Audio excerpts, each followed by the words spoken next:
We have here today Suzanne Ross, who has kindly agreed to talk with us about her experience with Professor Girard and how she met him and what kind of impact Professor Girard had on her and her thoughts and her life.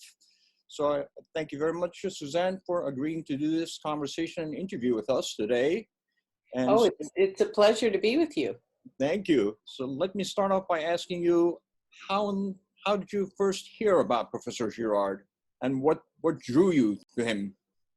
Well, we were attending a small UCC church at the time, not far from where I live right now, and our pastor started preaching what felt to me to be very unusual sermons, in that he was interpreting scripture in a way that I had never heard before, and that was answering questions that I had and that had been, shall we say, challenging my faith, to try and understand.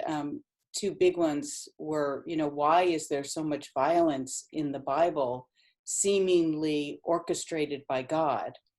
And why did God need his son to die in this very sort of brutal way, in order to be reconciled to humanity? And so those questions had been challenging my faith, and I'd been sort of drifting away from confessing a faith in God. I really thought my church was lovely and they were filled with lovely people doing good things, but I couldn't really say that I believed in God anymore.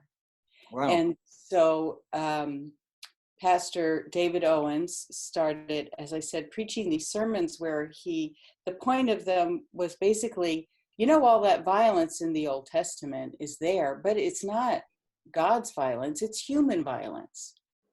And the cross is violent, not because God needed his son to die to be reconciled to humanity, but that's what humans do. That's how we reconcile ourselves to one another, by scapegoating innocent victims, often to the death. And so that just sort of turned my head around. Right. And I just sort of went up to David and I said, where are you getting this stuff from? Because I never have heard anything like it before. And that's when, he was a very generous man and teacher, sadly passed away in 2003. But he sort of shepherded me into reading about mimetic theory and got me teaching in our adult ed classes. He gave me Gil Bailey's book, Violence Unveiled, and had me read it and teach it. And that's the way you learn, isn't it, Babek? When you teach something is when you really learn it. That's true. And so that sort of renewed my faith, and then set me on this journey of exploration of trying to understand more deeply what this mimetic theory thing was all about, and how it would lead to a different understanding of who God was and really who humanity is. Right. So it was Gil Bailey's book that essentially started you on the course of understanding Girard's theory. Yes. It was, it's one of those books that's called an introduction to mimetic theory, but it's hard. Only because mimetic theory is hard, because it challenges all the assumptions that you usually bring when you read something Right. about autonomy and independence and originality and why we fight, why we come in conflict. And so it takes a couple of times through. It took me to read it a couple of times to wrap my mind around the fact that our desires come from outside of us, not from within, that we fight because we're the same, not because we're different. And until you can grasp these sort of basic ideas, it's almost like you're reading some alien literature, Right. It's hard to grasp. Once you grasp those sort of basic ideas, then you're on the inside of it, and it becomes much easier to follow. And then from there, did you start reading Girard's book itself after Bailey's book? Yes, So which yes. book did you read first? I read the first one, Deceit, Desire, and the Novel. And that took me a couple of years because I hadn't read any of I'd read Dostoevsky before and I knew Shakespeare, but I'd never read Stendhal or Right. Proust or those guys. And so I would come across a novel like The Red and the Black that he was talking about. That I don't understand what he's talking about. So I put the book down and I'd read Red and the Black. And then come back. So it took me a bit, and most people probably wouldn't take that long to read the book, but I probably took me about 2 years. I was a young mom at the time too, with little kids, so I'll give myself a break there.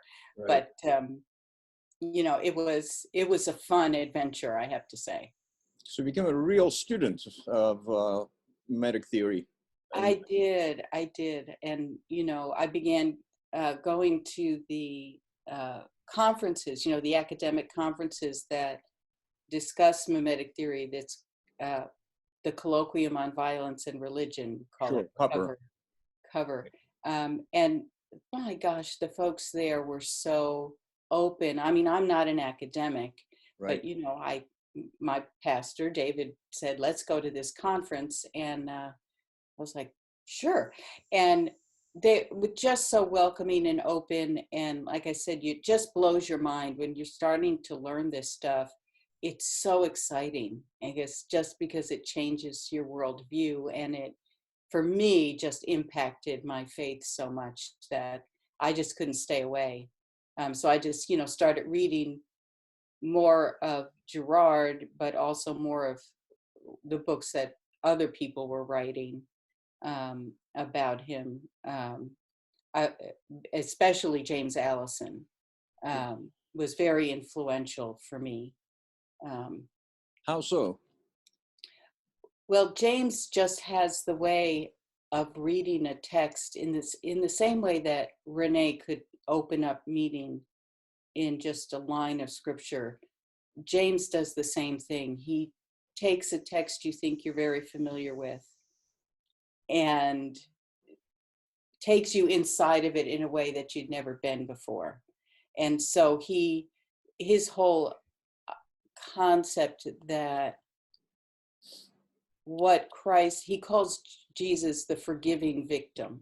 And he talks about how what changed the disciples was that Jesus came back in a resurrected body in a spirit of forgiveness, not in a spirit of retribution or judgment or even shaking the finger. You didn't understand me when I was alive. Now I'll have to explain it to you now.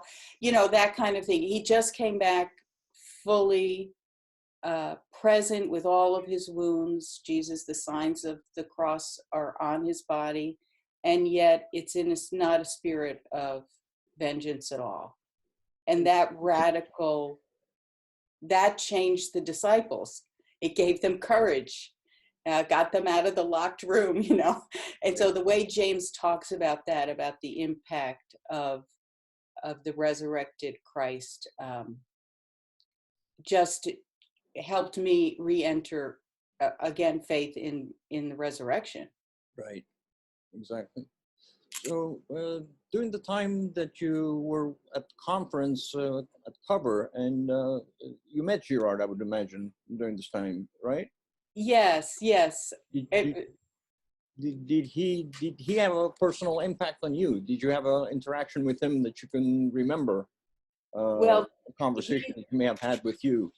Yeah, he was a very kind and gracious person. And I remember I met him, probably, shook hands with him for the first time, probably at the 2005 conference, which was in Germany, in Koblenz. But after that, I got so captivated with with Girard that I began to write my own material. And I was very insecure about it. But I managed to put 2 books together and sort of self-publish them. And we started the Raven website, where we started blogging and doing mimetic analysis of pop culture and current events and those kind of things. And I was fortunate enough to go to a small conference at Stanford, and Renee and Martha had a little gathering at their house afterwards. And I remember being there, you know, standing on his patio with a glass of wine. You know, you feel like you're at a rock star's house, you know, it's just very exciting. And he saw me and he came up to me and just walked over and said, "I just want to tell you, I just love what you're doing. I just really appreciate it, and keep it up." And, you know, I was little. You got the A-OK thumbs up from the master himself. Exactly. And I think, you know, he was like that. He really loved to encourage people to take up his work and see where it would go and see where you would take it. And so he was just very generous in that way. Right. And I've been following your blog and Raven Foundation since I met you. And you invited me to Raven Foundation to give a talk on Othello. I've been following you guys, and it seems you really have been dedicating Raven Foundation to mimetic theory and Girard's work. So can you tell me a little bit about your mission and its relationship to René's work and theory at Raven Foundation? Yes, I mean, we've recently gone through a self-examination and reimagined our mission. And so what we're focusing on right now is really reaching out to folks who are leaving Christian churches, Catholic or Protestant, often for very good reasons, because of the stances churches are taking that are political and polemical and are wounding young people a lot. So we realize that a lot of that sort of reasons that people are leaving the church are reasons that my faith was failing. And right. My fellow Raven staff people, we all were talking about it and saying, if it wasn't for mimetic theory, we would have left the church, our own respective churches, a long time ago as well. And so we began to think that there's a lot of folks out there who are very dissatisfied and disillusioned with organized religion, but they're trying to find a way to hold on to God, you know, and to hold on to a way to read scripture that doesn't harm other people. And so we've sort of rededicated our website to what I would say is Girardian theology, or even Alisonian theology. James is our, you know, go-to guide in all of this, because René didn't really write. He wouldn't have called himself a theologian, although the way he handled scripture was amazing. So we're really trying to reach out to folks who have been wounded or who are just looking for a place where they can explore the nonviolence of God, the forgiveness and mercy of God and God's love, and just be in a welcoming place. Right. You're doing it with the Girardian theory of scapegoating, and that looks like. Yes, very much so. Well, everything about how we read the Bible is informed by René's understanding of human violence, of right. how of how God needed to intervene in a certain way for us to understand our own violence. Right. And so that it just informs everything that we do. The anthropological approach. Absolutely. The Bible, as René would say. So, right. And I see you've done mimetic theory for beginners on your website. Yes. Yeah, we very much are focused on, you know, you don't have to become a mimetic theory expert or whatever to benefit from this way of reading text. So I figure people could hear it the way I heard it the first time, not knowing where it came from or whose ideas it were they belong to, but they change your life. And then if you are interested in going deeper and learning more, we have that available for you, because I think people are curious, as I am. And so we're trying to make it accessible for people, because most of this stuff out there is highly academic. I just picked up this latest book, can you see it? Mimesis and Sacrifice, applying mimetic theory across disciplines. Who's going to read this? Only, crazy people like me, or if it's, your academic career. So we try and translate all of that stuff into, take the jargon out and make it accessible. Have you had any success? Have people responded positively and responsive? Well, it is one of our most frequented pages on our site, is like our FAQs and our introductory material. It does seem to be a needed resource. And you also have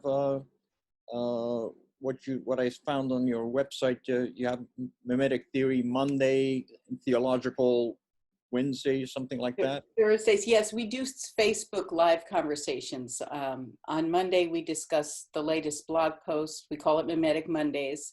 And then on Thursdays, we do a theological conversation. Right. So with Pastor Adam Erickson, who's on our staff. So how's that going? Is that a good response? Yeah, I mean, it's a lot of fun. We enjoy it. It's a way to, have some kind of live feedback and interaction. And we love getting questions and getting a dialogue going that way. So that's fun. And then people seem to be watching the recording afterwards and sharing it. So wonderful. It's fun. Wonderful. Yeah. Excellent. All right, Suzanne, thank you very much. Really appreciate you. Do you have any future plans for Raven Foundation? Well, we do have a big event coming up in August. We're doing an online summit so we're inviting people to join us for that. In the days of COVID, you can't meet in person anymore, but we wanted, so we wanted to have a conference, and so we're partnering with Theology and Peace for an online summit in August, and James Allison will be one of the presenters, and David Dark and Audrey Assad is going to give a concert. And so we've got a nice lineup of folks fantastic to talk theology and mimetic theory. It's just excellent. What we love to do. Excellent. And any books coming out for basic mimetic theory for readers interested? No, just the stuff we're developing now is for the website, and we are working on a video introduction to mimetic theory, which is going to be very exciting, because it's going to be very, how would you say it? Not it from the head, but from the heart. So to look at the impact that mimetic theory has on your life. So that's in post-production right now. So look forward to our upcoming videos. Thank you so much, Suzanne. Really appreciate taking the time to have this conversation with us, and look forward to seeing you in person sometime soon. I do. I hope so, Babak. Thank you so much. Okay. Thank you so much.